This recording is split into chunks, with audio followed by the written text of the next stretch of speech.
એ પ્રકૃતિની પૂજા કરતો આદિવાસી સમાજ આવ્યો છે. આદિવાસી સમાજ આજે પણ સૂર્ય, ચંદ્ર, ગગન, ભૂમિ, પહાડ, પેડ, નદી, નાળાને પૂજનારો છે.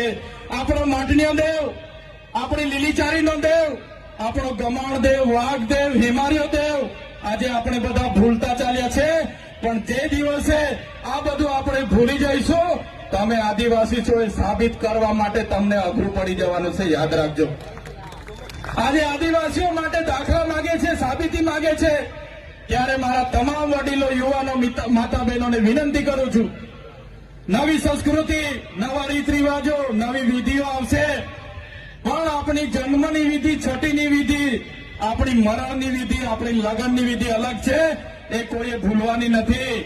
તમને કડવી લાગશે, ચૈતરભાઈની વાત બધાને કડવી લાગશે, પણ તમને એ પણ ખુલાસો કરું, જ્યારે તમે દવા પીવ છો, બીમાર પડો ને